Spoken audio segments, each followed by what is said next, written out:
Hello everyone, welcome to Study Engine official YouTube channel. साथियों, जैसा कि डेट अनाउंस हो चुकी थी, एडमिट कार्ड भी डाउनलोड हो चुके हैं और आपके एग्जाम होने वाले हैं। तो ये आपके लिए अगली सीरीज है जीके जीएस मैराथन से रिलेटेड, जिसमें हम बात करेंगे हिस्ट्री की, पॉलिटी की, इकोनॉमिक्स, ज्योग्राफी और कंप्यूटर से संबंधित जो भी इंपॉर्टेंट क्वेश्चन हैं, इवन जो प्रीवियस ईयर में पूछे गए हैं वैसे क्वेश्चन मैं आपको कराने वाला हूँ। आइए करना प्रारंभ करते हैं। देखते हैं, हमारा पहला क्वेश्चन है, who was the first Muslim to invade India? Bharat में आक्रमण करने वाला पहला मुस्लिम कौन था? तो वो था मोहम्मद बिन कासिम। मोहम्मद बिन कासिम ने 712 ईस्वी में भारत पर आक्रमण किया था। अगला क्वेश्चन हमारा है, when was the national population policy implemented? राष्ट्रीय जनसंख्या नीति जो है ये कब लागू की गई? तो ये लागू की गई थी 11 मई 2000 को।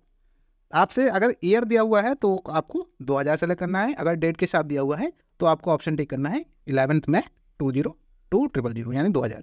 इसके बाद बात करें, which city is called the Manchester of India? Bharat का मैनचेस्टर किसे कहा जाता है? तो भारत का मैनचेस्टर कहा जाता है अहमदाबाद को। अगर भारत का पूर्व का मैनचेस्टर कहा जाए तो वो कानपुर को कहा जाता है। आगे देखते हैं, Dhuandhar falls is located on river? Dhuandhar जो जलप्रपात है ये किस नदी पर बना हुआ है? तो ये आपका नर्मदा नदी पर है, और नर्मदा नदी जो है ये मध्य प्रदेश में है। इसके अलावा अगर आपसे क्वेश्चन पूछ लेता है कि धुआंधार फॉल कहाँ पर है, तो वो आपका मध्य प्रदेश हो जाएगा। अगर नदी पूछता है तो नर्मदा नदी हो जाएगा। अगला है हमारा, how many times the preamble was revise? प्रस्तावना जो है संविधान की, उसमें अब तक कितने बार संशोधन किया जा चुका है या कितने बार बदली गई है? तो अभी तक केवल एक बार हुआ है, ओनली वंस। अगर आपसे क्वेश्चन पूछ लेता है कि किस संविधान संशोधन द्वारा, तो 42वें संविधान संशोधन 1976 के द्वारा इसमें परिवर्तन किया गया है। आगे बात करें, who called Mahatma Gandhi the father of the nation? Mahatma Gandhi को राष्ट्रपिता किसने कहा था? तो महात्मा गांधी को जो राष्ट्रपिता की उपाधि दी थी वो सुभाष चंद्र बोस ने दी थी। इसके अलावा आपसे क्वेश्चन पूछ सकता है कि महात्मा गांधी को महात्मा किसने कहा? महात्मा गांधी को जो महात्मा कहा था वो कहा था रविंद्रनाथ टैगोर ने। रविंद्रनाथ टैगोर ने महात्मा गांधी को महात्मा कहा था। और अगर आपसे पूछे कि राष्ट्रपिता किसने कहा था, तो वो सुभाष चंद्र बोस ने कहा था। आगे देखते हैं, विच is the largest river basin in the world? पूरे वर्ल्ड में जो लार्जेस्ट रिवर बेसिन है, जो सबसे बड़ी नदी घाटी है, वो कौन सी है? तो वो अमेजन नदी है। अमेजन नदी घाटी जो है ये वर्ल्ड की सबसे बड़ी लार्जेस्ट रिवर बेसिन है। और ये कहाँ पर स्थित है? तो ये साउथ अमेरिका में स्थित है। इसके बाद बात करें, IC chips for computers are usually made of? जो कंप्यूटर्स में आईसी चिप्स होती हैं वो किसकी बनी होती हैं? तो वो सिलिकॉन की बनी होती हैं। आपसे क्वेश्चन पूछ सकता है कि आईसी का मतलब क्या होता है? तो इसका मतलब होता है इंटीग्रेटेड सर्किट। ये दोनों क्वेश्चन आपके इससे हो जाएंगे। अगर चिप्स की बात करें किससे बने होते हैं, तो सिलिकॉन की बनी होती है, और आईसी का फुल फॉर्म पूछेगा तो इंटीग्रेटेड सर्किट। अगला हमारा है, the non cooperation movement started in? असहयोग आंदोलन जो है ये कब स्टार्ट हुआ था? तो ये स्टार्ट हुआ था 1920 में। आगे देखते हैं, नीति आयोग स्टैंड फॉर? नीति आयोग जो है उसमें नीति का फुल फॉर्म क्या है? तो वो आपका होता है national institution for transforming India. ये आपका योजना आयोग की जगह लाया गया है। प्लानिंग कमीशन जो पहले चलता था उसकी जगह पर लाया गया है। कब से स्टार्ट हुआ है? तो ये स्टार्ट हुआ है आपका 1 जनवरी 2015 से। और जो प्रधानमंत्री होते हैं वो इसके पदेन अध्यक्ष होते हैं। आगे बात करें, which is the world's largest fresh water lake by surface area? विश्व की मीठे पानी की झील सरफेस एरिया के मामले में कौन है? तो वो हो जाती है लेक सुपीरियर। सुपीरियर झील जो है ये सबसे बड़ी मीठे पानी की झील है। वहीं बात करें, अगर आपसे पूछ लेता है इंडिया में मीठे पानी की सबसे बड़ी झील कौन सी है, तो वो आपकी हो जाती है लेक वुलर, यानी वुलर झील हो जाएगी। आगे बात करें, quit India movement was started in? Bharat छोड़ो आंदोलन कब स्टार्ट हुआ था? तो वो आपका स्टार्ट हुआ था 8 अगस्त 1942 में। नेक्स्ट आपका है, सीपीयू स्टैंड फॉर? सीपीयू का फुल फॉर्म पूछ रहा है सेंट्रल प्रोसेसिंग यूनिट। आगे आप देखते हैं, Imperial Bank of India was renamed as State Bank of India after nationalization in the year? जैसे कि हम सुनते हैं स्टेट बैंक ऑफ इंडिया, जो इसका पहले नाम हुआ करता था वो होता था इंपीरियल बैंक ऑफ इंडिया। तो जब राष्ट्रीयकरण हुआ तो उसके बाद इसका नाम हो गया था स्टेट बैंक ऑफ इंडिया। तो ये कब हुआ था? तो ये हुआ था 1955 में। आगे देखते हैं, Sundarban delta is formed by the rivers? जो सुंदरवन का डेल्टा है, जो सबसे बड़ा डेल्टा है, ये किन नदियों के द्वारा बनाया जाता है? तो ये बनता है गंगा और ब्रह्मपुत्र की नदियों के द्वारा। In which year was Kalinga war fought? जो कलिंग वार है बहुत ही फेमस है अशोक का, ये कब लड़ा गया था?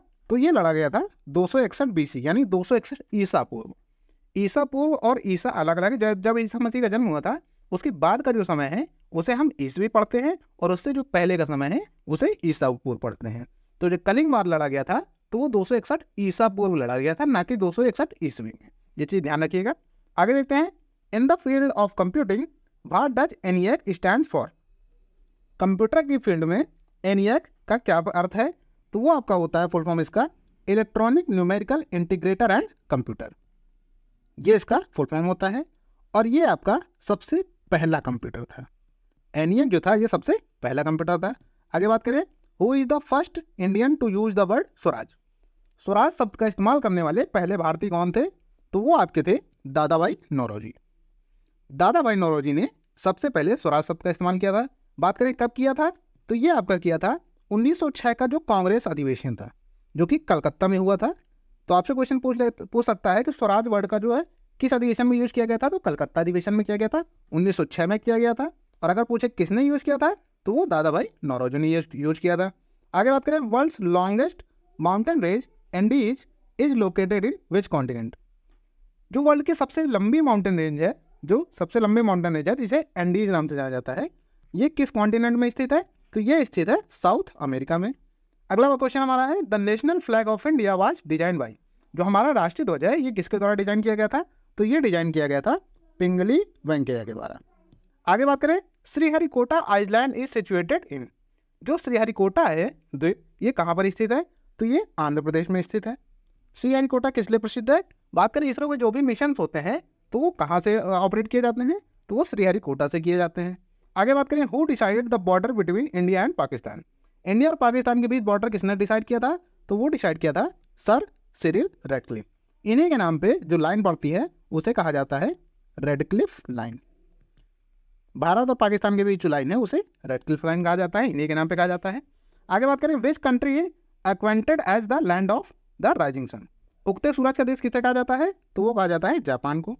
आगे बात करें, who was the founder of slave dynasty? गुलाम वंश का संस्थापक किसे कहा जाता है?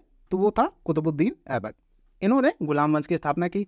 लेकिन आपसे अगर क्वेश्चन पूछ लेता है कि वास्तविक संस्थापक कौन था, तो वास्तविक संस्थापक आपके बदल जाएंगे, वो हो जाते हैं इल्तुतमिश। इल्तुतमिश जो है ये स्लेव डायनेस्टी का रियल फाउंडर था। इसने खुतबा पढ़वाया था, अपने नाम के सिक्के चलवाए थे। वही बात करें कुतुबुद्दीन ऐबक ने तो ऐसा नहीं किया था, तो इसलिए इसे वास्तविक संस्थापक कहा जाता है। और बात करें कुतुबुद्दीन ऐबक को, तो अगर आपसे केवल पूछता है कि संस्थापक कौन थे तो वो कुतुबुद्दीन ऐबक हो जाएंगे। लेकिन अगर आपसे वास्तविक संस्थापक पूछेगा तो आपको इल्तुतमिश टिक करना है। इसके बाद बात करें, where is the Sahara desert located? Sahara मरुस्थल कहाँ पर स्थित है? तो वो नॉर्थ अफ्रीका में स्थित है। अगर आपसे कॉन्टिनेंट केवल पूछे तो वो हो जाएगा आपका अफ्रीका। अगला हमारा है, व्हेन वाज जनगण मन फर्स्ट संग एंड वेयर? जनगण मन जो हमारा राष्ट्रगान है ये सबसे पहले कहाँ गाया गया और किस मतलब कब गाया गया और कहाँ पर गाया गया? तो 1911 का जो कांग्रेस अधिवेशन हुआ था कलकत्ता में, वहाँ पर जनगण मन पहली बार गाया गया। ये क्वेश्चन कई बार पूछा गया है तो इसको जरूर ध्यान रखिएगा। आगे बात करें, आर्टिकल 123 आर्टिकल 123 जो है of the constitution of India empowers the president to? भारतीय संविधान को जो अनुच्छेद 123 है ये राष्ट्रपति को क्या पावर देता है? तो ये पावर देता है promulgate ordinance during recess of parliament. जब संसद सत्र में ना हो तो उस समय अध्यादेश जारी करने की शक्ति प्रदान करता है। आगे हमारा क्वेश्चन है, what kind of A tax is GST? Goods and service tax जो है हमारा जीएसटी ये किस प्रकार का टैक्स है? तो ये इनडायरेक्ट टैक्स है यानी अप्रत्यक्ष कर है। Who started the practice of सजदा इन इंडिया? सजदा का चलन किसने प्रारंभ किया था? तो गयासुद्दीन बलबन ने प्रारंभ किया था। आगे बात करें, in the field of information and technology what is the full form of ASCII? सूचना और प्रौद्योगिकी के मामले में आस्की का फुल फॉर्म क्या है? तो वो आपका होता है American standard code for information interchange. आगे बात करें, the highest peak of the south India is? दक्षिण में भारत की सबसे ऊंची चोटी कौन सी है? तो वो है आपकी Anamudi. Who is the writer of book wealth of nation? Wealth of nation पुस्तक के लेखक कौन है? तो वो आपके एडम स्मिथ हैं। आगे बात करें, which article of the constitution of India guarantees to all the citizen the freedom of speech and expression? वाद एवं अभिव्यक्ति की स्वतंत्रता किस अनुच्छेद के अंतर्गत आपको मिलती है? तो वो मिलती है आर्टिकल 19 के अंतर्गत। इसके बाद बात करें, the global warming is due to? जो ग्लोबल वार्मिंग है वो किस वजह से बढ़ रहा है? तो वो बढ़ रहा है इंक्रीज इन कार्बन डाइऑक्साइड। जो हमारा वातावरण है इसमें कार्बन डाइऑक्साइड जो बढ़ रहा है उसकी वजह से ग्लोबल वार्मिंग बढ़ रहा है। आगे बात करें, who broke the power of Chahalgani nobles. जो चहलगानी रईस थे इन्हें किसने तोड़ा था? तो वो तोड़ा था आपका गयासुद्दीन बलबन। चहलगानी जो आपके रईस थे इन्हें तुर्कान चहलगामी के नाम से भी जाना जाता था, जो स्टार्ट किया था इल्तुतमिश ने, लेकिन इसको खत्म किसने किया था? गयासुद्दीन बलबन ने। आगे बात करें, the second highest mountain peak in the world. विश्व में जो सबसे ऊंची चोटी है दूसरी, वो कौन सी है? तो वो आपकी है K2 गॉडविन ऑस्टिन। इसकी ऊंचाई जो है वो आपकी है 8,611 मीटर। वही बात करें सबसे ऊंची चोटी कौन सी है, तो वो आपकी हो जाती है माउंट एवरेस्ट, जिसकी ऊंचाई है 8,848 मीटर। अगला हमारा क्वेश्चन है, type of A file in a computer can be identified by the. Computer में कोई भी फाइल होती है तो उसे हम किस प्रकार से आइडेंटिफाई करते हैं? तो हम उसे आइडेंटिफाई करते हैं उसके फाइल एक्सटेंशन से। जैसे कि आपका एक्सटेंशन होगा .pdf तो वो PDF फाइल हो जाती है, .ppt होगा तो वो आपकी PPT फाइल हो जाती है, .docs होगा तो वो आपकी वर्ड फाइल हो जाती है। ये एक्सटेंशन पे आपसे डायरेक्ट पूछ सकते हैं कि ये किस चीज़ से रिलेटेड है, तो ये याद रखिएगा। इसके बाद बात करें, who was the first Indian to win the Nobel prize. Nobel prize प्राप्त करने वाले पहले भारतीय कौन से थे? तो वो थे रविन्द्रनाथ टैगोर। रविन्द्रनाथ टैगोर पहले भारतीय थे जिन्हें नोबेल प्राइज मिला। आगे बात करें, what crops were introduced by the Portuguese in India. पुर्तगालियों द्वारा भारत को कौन कौन सी कृषि सिखाई गई? तो वो आपकी थी chili, tobacco, potato and groundnut. ये खेतियां पुर्तगालियों द्वारा दी गई हैं भारतीयों को। आगे हमारा क्वेश्चन है, the second 5 year plan of India was based on. जो हमारा सेकंड 5 ईयर प्लान था वो किस पर बेस्ड था? तो वो बेस्ड था महाल नोबिस मॉडल पर, जबकि हमारा जो पहला 5 ईयर प्लान था वो हेराल्ड डोमर मॉडल पर आधारित था। इसके बाद बात करें, the first satellite launch by India was. India के द्वारा पहला जो सैटेलाइट लॉन्च किया गया वो कौन सा था? तो वो था आपका आर्यभट्ट। आगे बात करें, president can forward his resignation to whom. राष्ट्रपति जो हमारे होते हैं वो अपना इस्तीफा किसे दे सकते हैं, त्यागपत्र किसे दे सकते हैं? तो वो अपना त्यागपत्र देते हैं वाइस प्रेसिडेंट को। आगे बात करें, in the context of the internet what is the full form of man. Internet के संदर्भ में मैन का फुल फॉर्म क्या है? तो वो आपका हो जाता है मेट्रोपॉलिटन एरिया नेटवर्क। वही बात करें लैन की, तो लैन होता है लोकल एरिया नेटवर्क और वैन होता है वाइड एरिया नेटवर्क। अगला हमारा क्वेश्चन है, वर्ल्ड्स डीपेस्ट लेक इज। यहाँ पर पोस्ट ऑफिस लगा लीजिएगा। जो विश्व की सबसे गहरी झील है वो कौन सी है? तो वो बैकाल झील है। आगे बात करें, what does EPA stand for. EPA का फुल फॉर्म पूछ रहा है, तो EPA का जो फुल फॉर्म होता है वो होता है एनवायरमेंटल प्रोटेक्शन एजेंसी। अगला हमारा क्वेश्चन है, where is the highest herbal park in India. सबसे ऊंचाई पर स्थित हर्बल पार्क कहाँ पर है इंडिया में? तो वो आपका पड़ता है चमोली में, जो कि उत्तराखंड में है। अगला हमारा क्वेश्चन है, in which year the Indian National Congress was formed. किस साल में इंडियन नेशनल कांग्रेस की स्थापना हुई? तो वो हुई थी 1885 में। डेट आपसे पूछे तो 28 दिसंबर 1885। कहाँ पर हुई थी? तो गोकुल दास तेजपाल संस्कृत महाविद्यालय था बॉम्बे में, वहाँ पर ही इसकी स्थापना हुई थी और पहला अधिवेशन हुआ था। उसकी अध्यक्षता की थी WC बनर्जी ने। आगे बात करें, national botanical research institute is located इन। इसका देखिए शॉर्ट फॉर्म है NBRI। ये कहाँ पर स्थित है? तो ये स्थित है लखनऊ में, नेशनल बोटानिकल रिसर्च इंस्टीट्यूट। अगला हमारा क्वेश्चन है, the act that transferred the power from the British East India Company to the British Crown in India was. British East India की जो सारी शक्तियाँ थी वो डायरेक्ट ब्रिटिश क्राउन के हाथों में चली गई। ये किस एक्ट द्वारा हुआ था? तो ये आपको याद है 1857 में जो क्रांति हुई थी उसके बाद ही जो भी ईस्ट इंडिया कंपनी की शक्तियाँ थी वो सीधे सीधे ब्रिटिश क्राउन के हाथों चली गई थी। तो वो आपका एक्ट था गवर्नमेंट ऑफ इंडिया एक्ट 1858। 1858 का जो गवर्नमेंट ऑफ इंडिया एक्ट आया था उसके तहत ईस्ट इंडिया कंपनी की सारी शक्तियाँ सीधे ब्रिटिश क्राउन के हाथ में चली गई थी और भारत को सीधे सीधे वो ऑपरेट कर रहे थे। इसके बाद हमारा अगला क्वेश्चन आ जाता है, BCC in email body stands for. जब आप कोई ईमेल करते हैं तो वहाँ पर आप देखते होंगे कि आप किसे सेंड कर रहे हैं। उसके अलावा आपको मिल जाता है CC, फिर आपको मिल जाता है BCC। CC जो होता है वो कॉर्बन कॉपी होता है। इसके अलावा बात करें BCC तो वो होता है ब्लाइंड कॉर्बन कॉपी। जब आपको किसी को ईमेल करना है और आप खुद को भेजना चाहते हैं या किसी और ऐसे व्यक्ति को भेजना चाहते हैं जिन्हें आप नहीं दिखाना चाहते हैं तो वो BCC में जाते हैं। ये ब्लाइंड कार्बन कॉपी होती है। ये मेल उनको जाता है लेकिन आप जिनको आप डायरेक्टली भेज रहे हैं उन्हें नहीं पता चलेगा कि BCC पर कौन है। इसके अलावा बात करें, the largest island in the world. विश्व का सबसे बड़ा जो द्वीप है वो कौन सा है? तो वो आपका है ग्रीनलैंड। इसके बाद बात करें, which schedule of the constitution of India distributes power between the union and the states. Union और स्टेट के बीच में शक्तियों का जो विभाजन होता है वो संविधान की किस सूची द्वारा होता है? तो वो होता है आपका 7वीं अनुसूची द्वारा। 7th शेड्यूल जो है उसमें आपका यूनियन एंड स्टेट्स की पावर का डिस्ट्रीब्यूशन है। आपको यूनियन लिस्ट मिल जाएगी, आपकी कंकरेंट लिस्ट मिल जाएगी और स्टेट लिस्ट मिल जाएगी। इसके बाद बात करें, इन information technology what does HTML refers. सूचना प्रौद्योगिकी में HTML किससे संदर्भित है? तो ये आपका संबंध रखता है hyper text markup language. HTML का जो फुल फॉर्म है वो आपका है हाइपर टेक्स्ट मार्कअप लैंग्वेज। आगे बात करें, what is the full form of SIDBI।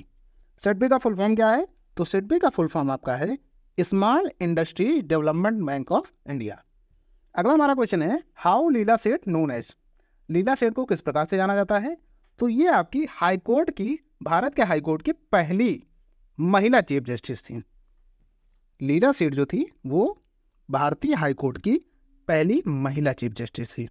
आगे बात करें, which article of the Indian constitution of India has the provision of the election commission. Election commission का प्रावधान वो जो है वो संविधान के किस अनुच्छेद में है? तो वो आपका है आर्टिकल 324। आगे बात करें, when was the monopoly of China trade lost by east India company. China के साथ व्यापार की जो मोनोपोली थी वो ईस्ट इंडिया कंपनी ने कब लॉस्ट कर दी, मतलब कब खो दी? तो वो खोई थी 1833 में। 1813 में उन्होंने भारत से मोनोपोली खोई थी, लेकिन चीन और चाय का जो व्यापार था उस पर मोनोपोली अभी भी ईस्ट इंडिया कंपनी की बनी हुई थी। 1833 में मोनोपोली पूरी तरीके से समाप्त हो गई। आगे बात करें, who is the author of Allahabad pillar inscription. Allahabad स्तंभ लेख जो है इसके लेखक कौन है? तो वो आपके हैं हरिसेन। आपसे क्वेश्चन ये भी पूछ सकता है, प्रयाग प्रशस्ति के लेखक कौन है? तो वो भी आपका आंसर होगा हरिसेन। इसे ही इलाहाबाद का जो स्तंभ लेख है इसे प्रयाग प्रशस्ति के नाम से भी जाना जाता है।